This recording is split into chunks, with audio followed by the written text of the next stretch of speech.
உடன்பட மறுக்கிறேன் அல்லது நிராகரிக்கிறேன். நான் முதற்கட்ட பார்வையை எடுத்துக்கிறேன். திரு சூர்யா, இது என்டிஏ கூட்டணிக்கான பாஜகவுக்கான வெற்றி முகமா வந்திருக்கு அப்படிங்கிற காரணத்தினாலே ரவீந்திரன் என்ன சொல்றாருன்னா, தமிழ்நாட்டில் திமுகவுக்கும் இந்தியா கூட்டணிக்கும் வெற்றி முகம் தான், அதுக்காக அதை தேசிய அளவில் நாங்க தவறா இருப்பதையும் எனக்கு சரியா இருக்கு அப்படின்னா தவறா இருக்கிற எல்லாத்தையும் ஏத்துக்க முடியாது அப்படிங்கிறாரு.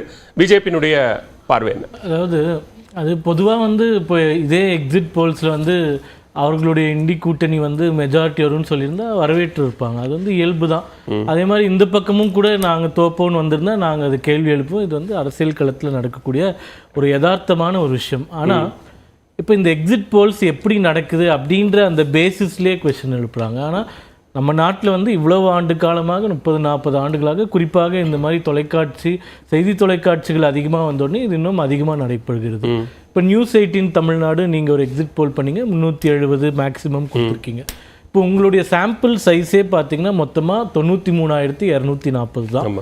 அப்போது ஒரு தொகுதிக்கு வந்து ஒரு 172 பேர் தான் உங்களுடைய சாம்பிள் சைஸாகவே இருக்காங்க. அப்போது இவர் கேட்கக்கூடிய கேள்விக்கு 172 சாம்பிள் சைஸ். இப்போ மை ஆக்சிஸ் இந்தியா அவங்க ஒரு சர்வே பண்ணியிருக்காங்க. அவங்க வந்து 3,80,000 டோட்டல் சாம்பிள். அப்போ ஒரு தொகுதிக்கு தோராயமாக ஒரு 1,070 சாம்பிள் வருது. இப்போ இந்த டிஸ்கஷன் ஆங்கில ஊடகத்தில் வந்து இது வந்து ராஜ்தீப் சர்தேசாய் ஊடகவியாளர் வந்து இந்த Pradeep Gupta my axis India founder கிட்ட கேட்குறாரு. இப்போ அண்ணன் அவர் சொன்னார் இல்லையா, இது எப்படி வந்து கடைசி கட்ட தேர்தல் வந்து உங்களால் 6:30 மணிக்கே கொடுக்க முடியுது அப்படின்ற கேள்வி கேட்குறாங்க. அதுக்கு வந்து அவர் பதில் சொல்கிறாரு, மற்ற ஃபேஸஸோட கடைசி கட்ட ஃபேஸஸ்க்கு வந்து நாங்கள் இந்த டேட்டா கால்குலேட் பண்ணுற ஆட்கள் நிறைய பேர் வைத்திருப்போம், சாம்பிள்ஸ் கலெக்ட் பண்ணுற ஆட்களை நிறைய வைத்திருப்போம். இப்போ 172 வந்து எங்களுடைய சாம்பிள் பெர் தொகுதினா காலையிலேருந்து மத்தியானத்துக்குள்ள கடைசி ஃபேஸ் வந்து நாங்கள் கலெக்ட் பண்ணிட்டு இமீடியட்டாக அது ப்ராசஸ் பண்ணி முடிச்சிருவோம். அதனால இதில் ஒன்றும் பயஸ் இல்லை அப்படின்னு அவர் ஒரு கருத்து வந்து சொல்லியிருக்காரு. அது உண்மையாக போயான்னு பின்னாடி பார்ப்போம். இப்போ 2019 இதே மாதிரி ஒரு தேர்தல் நடக்கும்போது இதே நியூஸ் 18 வந்து 336 இடங்களை தேசிய ஜனநாயக கூட்டணி ஜெயிக்கும் அப்படின்ற ஒரு கருத்து கணிப்பு வந்து வெளியிட்டு இருந்தாங்க. உண்மையில வென்றது வந்து 353 இடங்கள். அப்ப அந்த மார்ஜின் வந்து 15 சீட் தான் டிஃபரன்ஸ் இருக்கு. அது நியூஸ் 18ல கொடுக்கும் போதே வந்து +or-30 தான் கொடுத்திருந்தாங்க. அப்போ போன முறை நடைபெற்ற கருத்து கணிப்பு வந்து முடிவு கிட்டத்தட்ட தெளிவாக வந்து விட்டது. இப்போ போன 2019 ஒரு 10 ஊடகத்துல இதே மாதிரி எக்ஸிட் போல் நடத்தினாங்க. எல்லா ஊடகமும் இந்தியா டுடே, நியூஸ் 18 இந்த மாதிரி பல ஊடகங்கள், சி ஓட்டர் எல்லாமே, இந்த எல்லா ஊடகத்திலுமே போன முறை வந்த முடிவுகளுக்கும் அந்த கருத்து கணிப்பு முடிவுகளுக்கும் எடுத்து பார்த்தீங்கன்னா கிட்டத்தட்ட ஒற்று போகுது. சிலர் வந்து கொஞ்சம் கம்மியாக கொடுத்துருந்தாங்க, அதிகமாக யாருமே கொடுக்கல. பட் அது ஓரளவுக்கு மேட்ச் ஆயிருக்குதான். இப்போ இன்னைக்கு வந்து ஏற்கனவே 2 சட்டமன்ற தேர்தல் முடிவுகளே வந்து விட்டது. சிக்கிம் தேர்தல், அருணாச்சல் பிரதேஷ் தேர்தல். இதுக்கு நேற்று எக்ஸிட் போல் கொடுத்துருந்தாங்க. அவங்க கொடுத்தது அப்படியே மேட்ச் டிட்டோவா வந்திருக்கு. சரி, இன்ஃபேக்ட் சிக்கிம் மாநிலத்தில் காங்கிரஸ் கட்சி நோட்டாவை விட கம்மியான வாக்குகள், நோட்டா 1% வாக்கு, காங்கிரஸ் கட்சி 0.32% வாக்குகள். சரி, அருணாச்சல் பிரதேசத்தில் 10 வருடத்திற்கு முன்னாடி ஆட்சியில் இருந்த காங்கிரஸ் கட்சி 5% கம்மியான வாக்குகளை பெற்று 60 இடங்கள்ல ஒரு இடத்துல ஜெயிச்சிருக்கு. 59 இடங்கள்ல எங்களுடைய தேசிய ஜனநாயக கூட்டணி ஜெயிச்சிருக்கோம் அருணாச்சல் பிரதேசல. அதனால நீங்க தொடக்கத்திலே இது அரசியலுக்காக அப்படின்னு அதை க்ளோஸ் பண்றீங்க. ஆனா இந்தியா கூட்டணி, மிக குறிப்பா காங்கிரஸ் தலைவர்கள் கார்கேவோ ராகுல் காந்தியோ சொல்லக்கூடியது என்ன அப்படின்னா, இது இந்த நம்பர்ஸ் அப்படிங்கிற கிரவுண்ட் ரியாலிட்டியை ரிஃப்ளெக்ட் பண்ணக்கூடிய நம்பர் இல்ல. 295 எங்களுடைய எதிர்பார்ப்பு, அந்த நம்பர் நிச்சயமாக வரும். இது வந்து கருத்து கணிப்பு முடிவுகளை நாங்கள் ஏற்கவில்லை, நிராகரிக்கிறோம்ங்கிறதுல ரொம்ப தெளிவா இருக்கிறாங்க. அவர்களுக்கு வேற ஆப்ஷனே கிடையாது. இப்போ டிசம்பர் மாதம் 5 மாநில தேர்தல் நடைபெற்றது. இப்போ அதில் வந்து ராஜஸ்தானில் மட்டும்தான் பிஜேபி வந்து வருவதற்கான வாய்ப்பு இருக்கு. மீதி 4 மாநிலங்களிலும், குறிப்பாக மத்திய பிரதேசம், சத்தீஸ்கர், தெலுங்கானா, மிசோரம், இங்கெல்லாம் காங்கிரஸ் கட்சி ஆட்சிக்கு வரும்னு கருத்து கணிப்பு முடிவுகள் வெளியே வந்தது.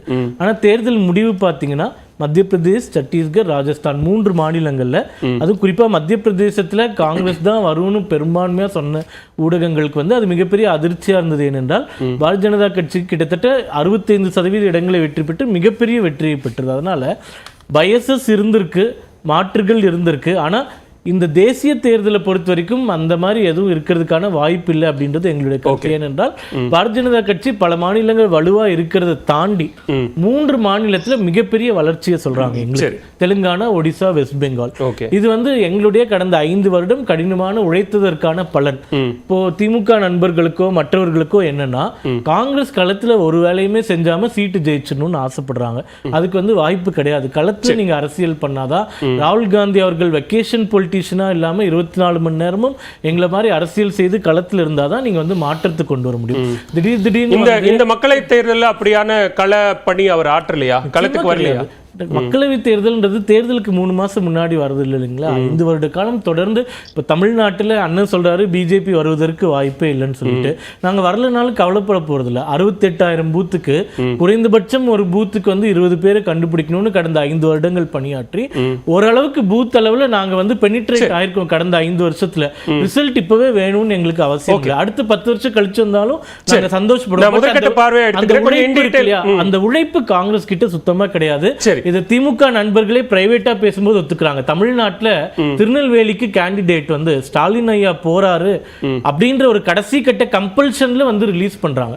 அப்ப அவங்க எவ்வளவு சீரியஸா இந்த எலெக்ஷனை ஃபேஸ் பண்றாங்கன்னு எல்லாருமே பாக்குறோம். அப்ப அவங்களுக்கு ரிசல்ட் மட்டும் கிடைக்கணும்னு ஆசைப்படுறது ஒரு நேர்மையற்ற ஒரு அறமற்ற அரசியல் செயலா நான் பார்க்கிறேன். நான் முதற்கட்ட பார்வையை எடுத்துக்கிற திரு வன்னியரசு, இப்போ இந்தியா கூட்டணி வேற வழி இல்ல, தேர்தல் கருத்து கணிப்பு முடிவுகள் கிட்டத்தட்ட ஒத்துப்போகிற முடிவுகளாகத்தான் வந்திருக்கிறது.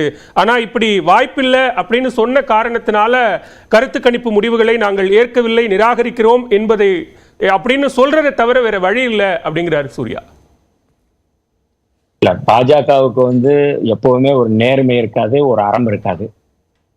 தன்னுடைய ஜனநாயக அமைப்புகளா இருக்கக்கூடிய இடியா இருக்கலாம், அல்லது வந்து சிபிஐயா இருக்கலாம், இந்த மாதிரி ஜனநாயக அமைப்புகள்லாம் அவங்க கூலிப்படையா மாற்றி தான் ஜனநாயகத்தை வந்து அவங்க குழி தோண்டி புதைச்சிக்கிட்டு இருந்தாங்க. எல்லாருக்குமே அது தெரிஞ்ச விஷயம்தான். அதுபோல வந்து ஊடகங்களையும் அப்படி பயன்படுத்துறாங்களோ அப்படிங்கிற அச்சம் வந்து இந்த எக்ஸிட் போல் மூலமா நமக்கு வந்து ஒரு ஒரு தெளிவு பிறந்திருக்கு. அவசர கோலமா வந்து அவங்க வந்து கருத்து கணிப்பு எடுத்து அதை வெளியிட வேண்டிய அவசியம் என்ன அப்படிங்கிறது எங்களுக்கு அது சந்தேகமா இருக்கு.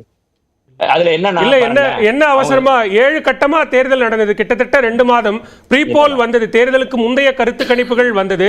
அதே மாதிரி இப்போ ரவீந்திரன் கேள்வி எழுப்புற மாதிரி நீங்க கடைசி கட்டம் 57க்கு நீங்க எப்படி அன்னைக்கு மாலையே கொடுக்க முடியும் அப்படிங்கிற கேள்வியில நியாயம் இருக்கு. ஆனா 7 கட்டமாக 6 கட்டமா நடந்த தேர்தலுக்கு அவசரமா கருத்து கணிப்பை கொடுத்தோம்ங்கிறத எப்படி ஏத்துக்க முடியும்? இல்ல நீங்க ஒரே ஒரு உதாரணம், ஜி நியூஸ்ல வந்த செய்தியில மொத்த ராஜஸ்தான்ல இருந்த தொகுதி வந்து மொத்தம் 25 தான். ஆனா பாஜக கூட்டணி வெல்லும் அப்படின்னு சொன்ன தொகுதிகள் மொத்தம் எத்தனை போட்டிருந்தாங்க? 33 போட்டிருந்தாங்க. போய் மொத்தம் இருக்கிற தொகுதியும் 25 தான். ஆனா ராஜஸ்தான்ல வந்து 33ல வெல்லுவாங்க அப்படின்னு சொல்ற இது அவசர குளம் இல்லையா? அதே போல ஹரியானாவுல இருக்கிற தொகுதியே 10 தான். ஆனா 16ல இருந்து 19 வரை வந்து பாஜக கூட்டணி வெல்லும் சொல்றது யார் எழுதி கொடுத்தது? இமாச்சல பிரதேசத்துல வந்து மொத்தம் இருந்த தொகுதி 4 தொகுதி தான். ஆனா வந்து 6ல இருந்து 8 பாஜக கூட்டணி வெல்லும் சொல்றது வந்து யார் எழுதி கொடுத்தது? இது எப்படி வந்து இது ஒரு கருத்து கணிப்பா? இருக்கிற தொகுதியை விட அதிகமா வாங்குறாங்க. உத்தரப்பிரதேசத்துல வந்து மொத்த மார்க்கே வந்து 100 மார்க் தான். ஆனா 112 மார்க் வாங்கினாங்கன்னு சொல்லி போட்டது போலதான் இந்த மார்க், இந்த கருத்து கணிப்போம். இது எப்படிங்க? இது வந்து ஊடகங்கள், அதான் ஊடகங்களையும் கூலிப்படையா மாத்துறாங்க. நான் எல்லா ஊடகங்களையும் சொல்லல. எப்படி வந்து இடி என்கின்ற அந்த அமலாக்கத்துறையை கூலிப்படையா மாத்தினாங்களோ, யாரு எந்த நிறுவனங்கள் மீது யாரை பழி வாங்கணுமோ, எந்த கட்சியை பழி வாங்கணுமோ, எந்த அமைப்பை பழி வாங்கணுமோ அவர்கள் மீது ஈடு எப்படி பாஞ்சது? பத்திரிகையாளர், மிக முக்கியமான பத்திரிகையாளர், ஜனநாயகத்துடைய தூணா இருக்கக்கூடியவர், நியூஸ் கிளிக்கினுடைய எடிட்டர் பிரபீர், அவர் மேல ஈடி பாஞ்சது. 2020 அவர் வந்து ஊபாசகத்துல கைது செய்யறாங்க. என்ன குற்றச்சாட்டு? இன்னைக்கு விடுதலை பண்ணி இருக்கிறாங்க. அவரை வந்து இன்னைக்கு வந்து பிணையில விடுதலை பண்ணி இருக்கிறாங்க. இதே பாஜக அரசு அவர் அந்த நியூஸ் கிளிக் நிறுவனம் வந்து முழுக்க விவசாயிகளுக்கு ஆதரவா பேசுது.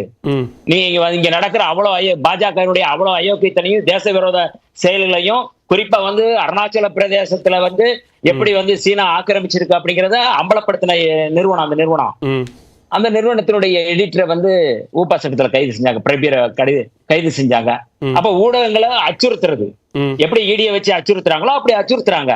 அப்ப அச்சுறுத்தலின் விளைவுதான் ராஜஸ்தான்ல 25 தொகுதி இருக்கிற இடத்த வந்து 33 ஜெயிப்பாங்க அப்படின்னா எந்த அடிப்படையில் ஜெயிப்பாங்க? மன்னிப்பாது கேட்டாங்களா? வருத்தம் இல்ல திரு வன்னியரசு, இப்போ நம்ம நீங்க கருத்து கணிப்பு அடிப்படையில பேசுறோம், அது சரிதான். ஆனா சூர்யா என்ன சொல்றாருன்னா, கருத்து கணிப்பை எல்லாம் தாண்டி களத்துல வேலை பார்த்தது யாரு, மக்கள் யாருக்கு வாக்களித்திருக்கிறார்கள் அப்படிங்கிற அடிப்படையில பாஜக தான் வெற்றி பெறும், பாஜக கூட்டணி தான் வெற்றி பெறும். காங்கிரஸ் தேர்தலுக்கு முன்னாடி 2 மாசம் 3 மாசம் முன்னாடி வந்து வேலை செஞ்சுட்டா அது வந்து தேர்தலுக்கான வேலையாகவோ அல்லது வாக்குகளை பெறக்கூடிய உத்தியாவோ மாறிடுமா அப்படின்னு கேட்கிறாரு. களத்தின் அடிப்படையில சொல்றேன். மோடியை போல வந்து ஒவ்வொரு மாநிலத்தையும் போய் வேடம் கட்ட முடியல காங்கிரஸோ இல்ல நாங்களோ. இங்க வந்து வேஷ்டி கட்டுறது, ஒரிசால போய் தமிழர்களை வந்து திருடர்கள் சொல்றது, அப்படி நாங்க வந்து வேடம் கட்ட முடியாது. இங்க வந்து நீங்க தமிழர்கள் வந்து ஆளலாமா சொல்லி ஒரிசால கேட்கறது, மற்ற மாநிலங்களும் இந்தியா ஒரே இந்தியா ஒற்றை இந்தியான்னு சொல்லி வந்து நாடகம் ஆடுறது, இப்படி வந்து ஒவ்வொரு நாளும் வந்து ஒவ்வொரு வேடம் கட்டுறது. மாநில உரிமை அப்படின்னா குஜராத் முதலமைச்சராக இருந்த போதும் நரேந்திர மோடி மாநில உரிமையை பேசினார்ல. அது இன்னைக்கு அவருடைய நிலைப்பாடு என்னவா இருக்கு? மாநில உரிமை பேசக்கூடியவர் இன்னைக்கு என்ன நிலைப்பாடா இருக்கு? இன்னைக்கு ஒற்றை இந்தியாவை மாற்ற முயற்சிறாங்க, இந்து ராஷ்டிரமா மாற்ற முயற்சிறாங்க, ஒரு தேச பயங்கரவாத அமைப்பா வந்து பயங்கரவாத இந்தியாவை மாற்ற முயற்சி இல்லையா அவங்க? இந்து ராஷ்டிரம் அரசியலமைப்பு சட்டத்துக்கு எதிராக அவங்க சிந்திக்கிறதே பயங்கரவாதம் தான். அந்த பயங்கரவாதத்தை கட்டமைக்க முயற்சி பண்ணலையா? எப்படி நீங்க மாநில உரிமையை பத்தி அவங்க பேசுறாங்க நீங்க சொல்லுவீங்க? மாநில உரிமைகள் பேசுறாருந்தா நீங்க வந்து தமிழ்நாட்டுல வந்து நீங்க கேட்ட உரிமைகள் எல்லாமே நீங்க வந்து கொடுத்து, நீட்டுங்கிறது மாநில உரிமை சம்பந்தப்பட்டது. காங்கிரஸ் இந்தியா கூட்டணியினுடைய தேர்தல் அறிக்கையில அந்தந்த மாநிலங்கள் என்ன முடிவு எடுக்கிறாங்களோ அதை நாங்க வந்து நடைமுறைப்படுத்துவோங்கிறது அவங்க சொல்றாங்க. அது மாநில உரிமை சம்பந்தப்பட்டது தானாங்க அது. அதை நீங்க வந்து முன்னெடுத்துட்டீங்களா? மாநிலங்களுக்கு தேவையான அத்தனை உரிமைகளை நீங்க கொடுங்கன்னு பேசுறாங்க. மொழி சம்பந்தப்பட்டது நீங்க வந்து சமஸ்கிருதத்துக்கு ஒதுக்கப்பட்ட நிதி எவ்வளவு, எங்களுக்கு எவ்வளவு ஒதுக்கப்பட்ட நிதி எவ்வளவுன்னு கேட்டா அதுக்கு வந்து பாராளுமன்றத்துல எந்த பதிலும் இல்ல. அப்ப நீங்க வந்து